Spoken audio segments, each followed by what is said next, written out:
C'est le jour où tout le monde m'a détesté, où j'ai eu des problèmes de famille. Et à un moment, il fallait que dès l'âge de 15 ans et demi, 16 ans, je quitte chez moi. Concrètement, il y a une phrase que j'aime beaucoup d'Alfred de Musset qui dit on ne badine pas avec l'amour. Ah là là là là là là là là. Là, c'est certainement le public féminin qui va prendre son pied aujourd'hui. Anti-Flam Media presents.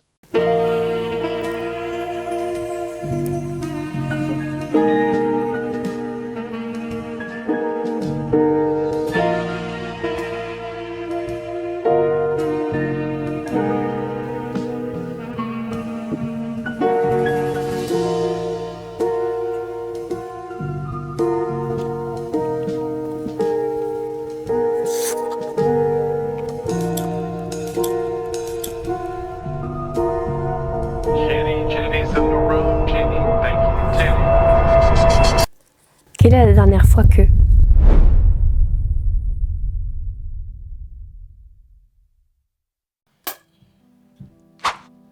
Ok.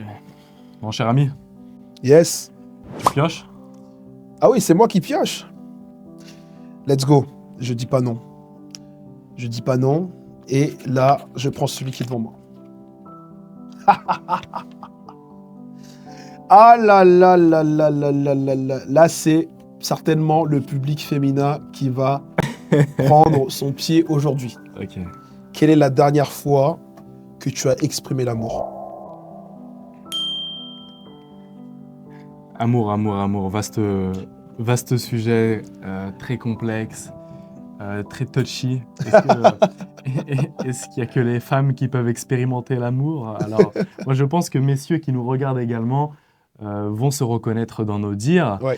La dernière fois que j'ai expérimenté l'amour, est-ce qu'on n'exprimerait pas l'amour au quotidien à travers plein d'actions de gratitude envers soi, envers les autres, envers la vie? Mais là où tu veux en venir, peut-être que tu attends une réponse un peu plus concrète. Sache que t'es libre. Je sais que juste que le public va dire « Oh, il esquive. » Là, il esquive. On lui demande quelle Là, est il la y dernière va, fois. circonvolution, tirade, très cher public, je sais bien. C'est la gratitude, c'est ça l'amour. Me lever chaque matin, le fait de me laver le visage à l'eau froide. Ouais. Mais non, concrètement, la dernière fois que j'ai exprimé l'amour, moi, il faut savoir que sous mes gros pectoraux se cache un petit cœur sensible. Ouais. Et que c'est pas parce que on est des hommes qu'on ne peut pas exprimer ses sentiments et qu'on Ouais. doit les refouler. Moi, je suis très à l'aise avec ça. J'ai pas de honte à dire que parfois, il m'arrive de douter, que parfois, il m'arrive de pleurer, que parfois, il m'arrive de manquer de confiance. Et souvent, il m'arrive d'aimer également. Et la dernière fois que j'ai expérimenté ça, c'est assez récent, D'accord. pour être tout à fait honnête avec toi. J'ai rencontré une fille par sérendipité, comme on se le disait tout à l'heure. Pour ceux qui ne savent pas ce que c'est la sérendipité, c'est le fait de faire des rencontres par impromptues et qui s'avèrent vertueuses. Ouais. Et concrètement, il y a une phrase que j'aime beaucoup d'Alfred de Musset qui dit on ne badine pas avec l'amour. Et à travers en fait cette phrase, c'est une pièce de théâtre qu'il a écrite. On comprend toute la complexité de l'amour et à quel point l'amour, c'est pas un jeu, parce que l'amour, c'est douloureux. Et lorsqu'on ne prend pas ses précautions, lorsqu'on ne met pas de parachute, ce n'est pas la chute qui compte. C'est l'atterrissage. C'est l'atterrissage. Et ça, souvent, on l'apprend à ses dépens quand on expérimente pour les premières fois l'amour. Tu parles d'amour directement, tu as un commentaire plutôt, on va dire pessimiste, mais préventif sur l'amour. Ça révèle quoi? Est-ce que tu as le sentiment que lorsque tu parles à cœur ouvert, que tu n'as pas forcément besoin de faire des détours, est-ce que tu as l'impression que l'autre, pour ne pas parler des filles ou des hommes, vraiment pour que ça puisse concerner tout le monde, as-tu l'impression que l'autre voit ça peut-être comme une forme de fragilité ou c'est... Voilà, comment tu perçois le fait d'exprimer l'amour? Non, en fait, c'est même pas une question de savoir que moi je suis fragile. toutes les filles que j'ai fréquentées, elles m'ont vu à plusieurs reprises être fragile, être sensible, me montrer vulnérable. Et je n'ai pas de difficulté à l'admettre. Je suis quelqu'un de très émotif, de très sensible. Et c'est pas parce qu'on ne le montre pas au quotidien qu'on doit le refouler. Et c'est surtout parce que quand tu es... l'amour, en fait, c'est quelque chose que tu n'arrives pas à contrôler. C'est-à-dire que, si tu veux, tu as du contrôle sur toi, sur les actions que tu fais, mais tu n'as pas de contrôle sur ce que tu ressens. Et le fait, si tu veux, de tomber amoureux, ce n'est pas anodin. Et c'est quelque chose qu'il faut prendre avec précaution, je pense, parce qu'aujourd'hui, j'aime souvent dire que la rupture amoureuse est plus dure que le deuil, parce que dans le deuil, tu vois, il y a cette résignation forcée d'accepter le départ de quelqu'un, alors que lors d'une rupture amoureuse... il y a une irréversibilité que parfois on a du mal à accepter. C'est ça. Mais en fait, c'est surtout, c'est pas exactement ce que je veux dire, c'est surtout que lors d'une rupture amoureuse, t'entretiens l'espoir de revoir la personne parce que la personne n'a pas disparu. La personne fréquente peut-être les mêmes endroits que toi, les mêmes amis que toi. Vous avez expérimenté énormément d'expériences ensemble. Et ce n'est pas comme lors d'un deuil où tu sais que la personne, dans tous les cas, n'est plus là. La page doit tourner, que tu ne la reverras plus et que maintenant, tu peux partir sur ton deuil. Alors qu'une rupture, tu ne fais jamais le deuil d'une rupture. Parce qu'il suffit que tu revois la personne pour que tout reparte. C'est une étincelle dans un champ de paille. À tout moment, ça repart. Les mots MOTS nous permettent d'exprimer les mots MAUX. Et à travers le mot amour, tu m'as exprimé des mots que tu ne communiques pas. Qu'est-ce qui se passe-t-il? Non, mais sincèrement, parce que moi encore, exprimer l'amour, excuse-moi, je vais te le dire pour moi. La dernière fois que j'ai exprimé l'amour, c'était envers moi-même. C'était envers moi-même. J'ai un rituel qui est de me regarder à travers le miroir tous les matins et me dire clairement, Shadrach, merci pour ce que tu fais. Shadrach, t'as pas réussi ça, c'est pas grave. Shadrach, avec cette personne, ça n'a pas été si simple. Ok, c'est pas si grave. T'as essayé, t'as fait du mieux que tu pouvais. Shadrach, si, Shadrach, ça, etc., etc. Et c'est une manière vitale pour moi d'exprimer l'amour. T'arrives à... Je te sers. Merci beaucoup. T'arrives à faire preuve d'amour envers toi tous les jours? Tous les jours. Ouais. Oui, tous les jours. Et comment je l'ai su, c'est le jour où tout le monde a dit il faut partir à gauche, alors non, à droite, et moi je suis parti à gauche. Pas parce que tout le monde a dit partir à droite, c'est juste je me suis dit ok, je m'écoute et je pars à gauche. C'est le jour où je quitte mes études en comptabilité, option fiscalité, pour me dire ah non, on va aller même plus loin. C'est le jour où je quitte... Alors, je vais vraiment préciser, parce que le contexte dans lequel je quitte mes études, c'est pas comme on le pense. C'est le jour où je décline une offre en tant qu'analyste financier à la Banque de France et une offre où je devrais intégrer une grande école de commerce, juste parce que j'ai senti que je me sentais pas bien. Je me suis suivi, je me suis écouté, j'ai compris que je m'aimais. C'est le jour où tout le monde m'a détesté, où j'ai eu des problèmes de famille, et à un moment, il fallait que dès l'âge de 15 ans et demi, 16 ans, je quitte chez moi. Pas parce qu'on m'a viré, parce que j'ai dit, il faut que je parte. Pas par témérité, mais par amour pour moi, et c'est pas une question d'encourager tous les jeunes à quitter chez eux, mais j'ai senti que c'était compliqué. C'est le jour où j'avais des idées, et je me suis dit, non, il faut que je le fasse, et en même temps, on me disait, non, mais t'es fou, etc. Ok, d'accord. Concrètement, tu te fais passer avant.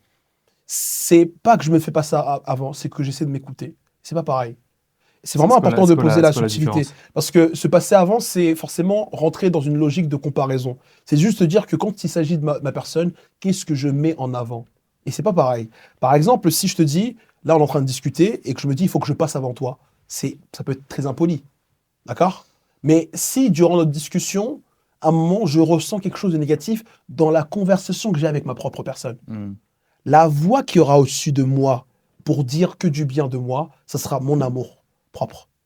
Rien d'autre. Donc la dernière fois que tu as ressenti de l'amour, c'était envers toi-même. la dernière fois que j'ai exprimé l'amour, c'était envers moi-même. Et c'est pas de l'ostentation, et j'insiste vraiment sur le fait qu'il pourrait avoir un choc interculturel ou un choc, entre guillemets, culturel avec un public français, mais ce n'est ni du développement personnel, c'est juste qu'au bout d'un moment, qu'est-ce que je me dis de moi? Nous sommes non seulement les acteurs de notre vie, nous sommes aussi les auteurs de notre vie. Quelque part, nous prenons des décisions qui modifient l'écriture, la rédaction de notre récit. Mais parfois, on n'a pas la conscience que nous avons le stylo à la main. En fait, on n'a pas la conscience que c'est nous qui sommes en train de faire la chose. Et j'ai des rituels comme ça où je me dis, hé, tu es le meilleur. Pas parce que tu es meilleur que l'autre, non. Parce que tu es le meilleur. Et c'est pourquoi je pose la distinction entre passer avant les autres. C'est que l'amour de soi authentique ne se compare pas aux autres. Il se regarde en l'état, perfectible, imparfait. Ah, je comprends. Arrêtez de rigoler, les gars. Je suis à fond, hein. Moi, quand je suis à fond, je kiffe. Les gars, ils sont de rigoler. Tu sais, je demande perfectible, imparfait, brut, authentique. Il a sorti tous les nouveaux mots qu'il a appris dans le dictionnaire.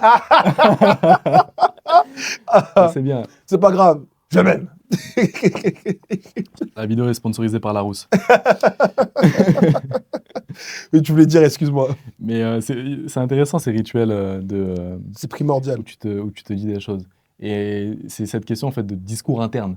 Oui. On parle souvent de parler, parce que depuis le début de tous nos épisodes, on parle de la parole, de parler pour les autres. C'est vrai. Mais à aucun moment, à part dans cet épisode où on parle d'amour, on se dit qu'il y a le discours, mais il y a également le discours interne. C'est vrai. Qu'est-ce que tu dis à toi-même? Parce que tu peux essayer d'améliorer ta façon de communiquer pour plaire aux autres, pour avoir une ascension sociale, pour rencontrer des personnes, pour improviser, tout ce qu'on a parlé depuis le début. Mais est-ce que tu apprends à parler pour te faire du bien à toi? Et tu sais, il y avait eu cette étude, je ne sais pas si ça te parle, où il y a 2 terrains de gazon. Un sur lequel on va lui répéter toute la journée c'est impossible que tu pousses ici, la terre est trop aride, dans tous les cas, il pleut jamais, ce gazon ne va jamais pousser. Et de l'autre côté, à quelques mètres d'écart, on va répéter à l'autre pouce de gazon, tu es magnifique, c'est sûr que ça va pousser. Là, en plus, la terre est parfaite pour que tu te développes. Ouais. Et à la fin de l'étude, moi, je ne suis pas quelqu'un qui croit énormément aux énergies, Ouais. mais l'étude est là, donc elle est faite pour être analysée. Et à la fin de l'étude, la pousse de gazon sur laquelle on lui a dit que des beaux mots, au final, elle est plus verte et elle pousse mieux, en plus grande quantité, que la pousse de gazon sur laquelle on a spéculé à la baisse. Et c'est fascinant.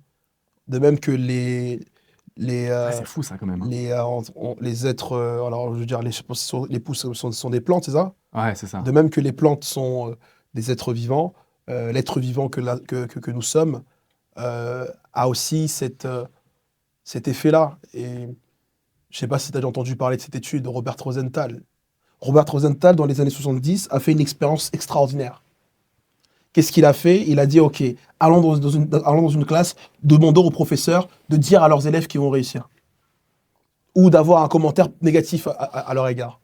Et au bout d'un temps, on a remarqué que la grande majorité des étudiants qui provenaient d'écoles défavorisées, mais qui gagnaient la confiance dans une communication solide de la part de leurs professeurs, pas une communication bienveillante, mais une communication encourageante, qu'est-ce qui s'est passé? C'est qu'ils ont réussi leurs études. Ils ont réussi leurs examens plutôt. Et cette expérience-là nous a mené à la théorie de l'effet Pygmalion. L'effet Pygmalion qui consiste à finalement tomber dans une forme de prophétie autoréalisatrice par croyance d'une chose et d'une conviction que l'on ne cesse de se répéter. Et concernant le discours interne, il est vrai que beaucoup de personnes dans l'audience vont se dire « Ah ouais, lui, il se la pète, je peux comprendre, je m'aime beaucoup et si vous êtes jaloux, c'est propre à vous. » Mais au-delà de ça, c'est dire quand même que j'ai l'impression que dans le discours interne, de manière générale, on se saccage plus qu'autre chose. C'est-à-dire qu'il y a le monde d'ici et Shadrach ici. Non, je rigole. En fait, si tu veux, il y a Shadrach ici et tout le monde, de manière générale, se tire vers le bas quand on écoute. Et si on pouvait retranscrire ce qui se disait, on va se dire, mais c'est horrible. Pourquoi vous parlez aussi mal? Parce que s'il y avait un ami dans ton entourage qui avait les mêmes propos que tu tenais de manière interne à ta propre personne, ce ne serait pas un ami à toi, il ne serait pas dans ton entourage. Parce que souvent, le discours que tu tiens envers toi-même, c'est un discours qui, pour beaucoup, est négatif. Pour quelle raison? C'est-à-dire que beaucoup de personnes vont se dire je ne suis pas capable de réaliser ça. Mais pour quelle raison, à ton avis? Pour des raisons qui sont basées sur des croyances. Ok, intéressant. La croyance de ne pas être légitime, la croyance de ne pas pouvoir réussir. Tu connais ou pas l'histoire du royaume des grenouilles? Non, ça me dit rien. Alors, j'ai l'impression que ça me... Je sais pas où tu vas me ramener, mais j'ai l'impression que ça me dit quelque chose, mais pour le coup, là, je sais pas trop. On est au royaume des grenouilles. Chaque année est organisé un super événement. Le but pour toutes les grenouilles est de parvenir jusqu'au sommet d'une grande montagne. Et chaque année est organisé un grand événement à l'échelle nationale où le but est d'arriver au sommet de la montagne. D'accord. Et toutes les grenouilles se lancent, les participantes sont sur la ligne de départ, elles montent et elles galèrent. Et il y a toutes les autres grenouilles sur les côtés, spectatrices, qui se mettent à hurler « mais c'est impossible ». Ce n'est que des grenouilles, elles ne vont pas réussir à atteindre le sommet de la montagne. C'est impossible. Et au fur et à mesure, des critiques, des spéculations négatives à la baisse, toutes les grenouilles finissent par arrêter. Et elles se disent « c'est pas possible, nous ne sommes que des grenouilles », à l'exception d'une, qui à la fin de la course arrive jusqu'au sommet de la montagne. Et elle descend, et toutes les autres grenouilles, stupéfaites, lui demandent « comment ça se fait? Comment tu as réussi ?» Et elles se rendent compte à ce moment-là qu'elle était sourde. Morale de l'histoire, écoutez-vous vous-même, mais n'écoutez pas les autres. La problématique que l'on a aujourd'hui, c'est que le discours interne et la prépondérance du discours interne est corrélée à son omniprésence. C'est-à-dire que nous sommes constamment en train de converser avec nous-mêmes. Lorsqu'une personne agit, on se dit des choses nous-mêmes vis-à-vis de ce qui se passe et vis-à-vis de ce que nous pensons, de ce que nous voyons. Et la réalité étant que, comme c'est pas verbalisé, comme c'est juste intériorisé, on pense que ce silence-là n'a que peu d'impact par absence de son. Alors que parfois, elle est silencieuse parce qu'elle est bien enfuie déjà. Elle est déjà en nous, les blocages, etc. Et c'est pourquoi une solution et un remède qui pourrait beaucoup aider, c'est d'une part écrire son histoire. Pas écrire son histoire comme si on voulait narrer l'histoire d'un super-héros, mais de dire, ok, voici ma vie, toute simple comme elle est, et je vais essayer d'apporter un regard réaliste à ma vie. Et regarder ma vie sans juger négativement, sans juger positivement ma vie. Ça, c'est vraiment important de comprendre que cet exercice-là aide à l'introspection, mais aide à l'acceptation de soi. Et je pense que l'une des conditions à l'acceptation de soi, l'une des conditions pour arriver à l'amour de soi, c'est vraiment l'acceptation de soi. Autrement dit, si l'amour de soi avait une maison, je pense que l'acceptation de soi serait la porte d'entrée. Maintenant, il y a aussi cette logique qui est qu'est-ce que les autres renvoient en moi? Parce que les comportements et les dires des autres affectent âprement ce que nous allons nous dire parfois. Et pourquoi j'accorde autant d'importance à telle ou telle remarque? Ça renvoie quoi en moi? Parce que ça nous permet, au-delà d'expliquer notre histoire, comprendre nos blessures, comprendre notre sensibilité, comprendre nos traumas, notre fragilité. Et je sais ô combien, pour beaucoup de personnes, c'est un travail où ils se disent « Oh non, je vais pas là-dedans. Non, j'aime pas, non, ça me fait pas me sentir bien. » C'est justement cette désagréabilité que l'on a lorsque on rentre dans le deep, dans le vrai, que l'on doit confronter avec amour. Ah, t'as peur, pourquoi? Ça te fait quoi? D'accord, je comprends. T'as mal? C'est normal. Mais qu'est-ce qu'on en fait? On reste là. Un jour, j'avais rencontré une personne qui m'a expliqué qu'elle sortait d'un divorce. Et la personne avait 4 enfants, si je ne me trompe pas. Et la personne a réalisé que dans cette relation, c'était unilatéral. La personne vivait que pour l'autre. Et j'ai dit, OK, maintenant tu fais quoi? Et la personne me dit finalement qu'aujourd'hui, je profite de ce que je n'ai pas eu avant. J'ai dit, t'es sûr? Elle dit, oui. Je demande, tu profites comment? Après le travail, tous les jours, je vais en soirée. Ah, tu vas en soirée? Et tu fais quoi d'autre? Je vais en vacances avec des amis, et puis on y va. Je dis ok, d'accord. Et je remarque que dans les dires de la personne, il y a quelque chose qui ne va pas. Et je pose d'abord cette question pour voir. Dis-moi, qu'est-ce que tu fuis? Qu'est-ce que tu fuis? Et elle te Et répond la quoi? personne te dit, hein? Quand tu pars là-bas en soirée, tu pars pour faire quoi? Non, c'est juste pour kiffer. D'accord. Quand tu pars là-bas en vacances, c'est pourquoi? Non, c'est juste pour kiffer, pour profiter du temps, les amis. D'accord. Euh, quand tu appelles un tel pour sortir tel jour, quand tu fais ci, quand tu fais ça, euh, est-ce qu'il y a un moment où tu fais rien? Tu t'assois et tu te poses? Et la personne me dit, Hmm. oh non, jamais. Je dis, mais pourquoi? Elle dit, non, non, c'est seulement si je dors. Qu'est-ce que tu fuis? Et ça mène sur quelque chose de particulier. Quelqu'un qui s'aime réellement arrive à résider longtemps en silence avec lui-même, avec elle-même, sans qu'il y ait de problème à cet égard.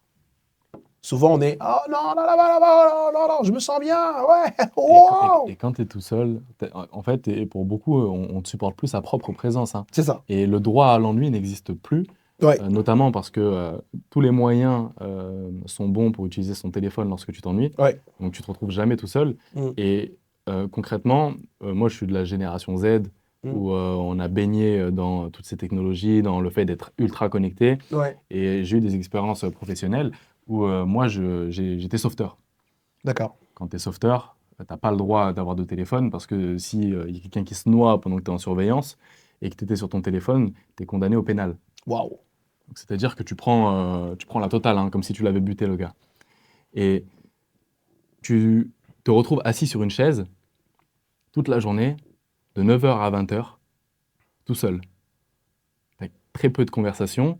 Les rares conversations que tu as, c'est avec des clients. Tu n'as quasiment aucune intervention lorsque tu n'es pas sur des plages à risque. Et tu te retrouves seul avec toi-même. Et c'est là que tu réapprends à t'ennuyer. Et à Ouais, ce moment-là, j'ai compris que, en fait, l'ennui, c'est l'une des choses les plus importantes pour, de un, apprendre à se connaître, intéressant. faire une très bonne introspection sur soi-même. Mhm, Et j'ai jamais été aussi créatif qu'à ce moment-là. mm, Et c'est après avoir fait cette saison d'été qu'à la rentrée au mois de septembre, j'ai décidé d'arrêter mes études, de lancer une chaîne YouTube, ouais, d'écrire des vidéos, d'investir mon argent.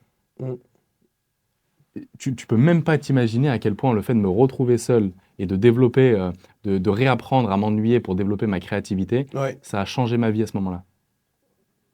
On peut considérer alors que tu t'aimes beaucoup puisque tu as pris des décisions assez radicales. Mais comme toi, c'est pour ça que je te disais que, en interne que ton parcours ressemblait au mien, ou Mm, plutôt que le mien ressemble au tien puisque tu as expérimenté ça avant moi, mm, parce que on avait une situation, j'aime appeler ça le paradoxe de la moyenne, mm, où tu es dans une situation qui est pas assez bien pour que tu puisses kiffer à 100%, ouais, mais qui est pas assez mauvaise pour que tu veuilles réellement en sortir. mm, Et la plupart des gens vont se retrouver dans cette moyenne-là où ils vont être totalement anesthésiés par la moyenne. mm, Et nous, on a été capable, dans une situation de moyenne où on sait qu'on peut avoir un poste qui nous permet de bien vivre, de manger à notre faim et d'être dans une situation moyenne dans laquelle notre famille sera fière de nous et ça posera pas de problème. ouais, Mais on a décidé de prendre le risque de perdre tout ça pour atteindre un idéal qui était encore abstrait. ouais.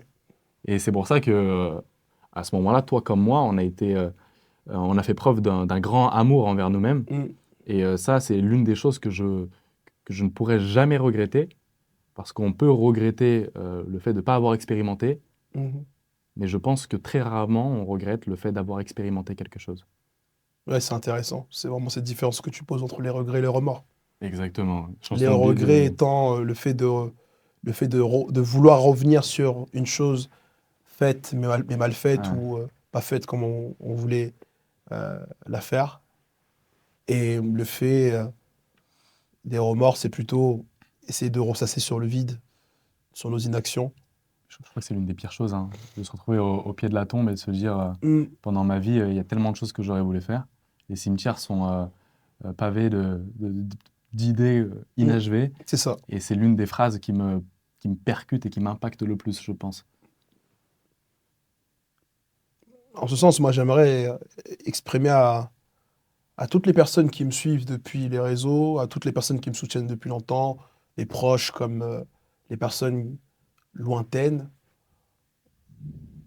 j'aimerais vous exprimer ma gratitude et vous exprimer toute la reconnaissance que j'ai vis-à-vis de chaque action que vous avez pu contribuer à l'équipe qui est derrière, pour l'entrepreneuriat, mes amis, ma famille, les personnes qui sont attentionnées à leur manière et qui, malgré les défauts que l'on pourrait déceler chez eux, n'utilisent pas ces défauts n'utilisent pas ces défauts pour nous écraser, essayent de faire comme ils peuvent ou elles peuvent. Merci et je vous aime. C'est un beau message d'amour en tout cas. Vive la France, vive la République. Et vive l'équipe. Vive l'équipe.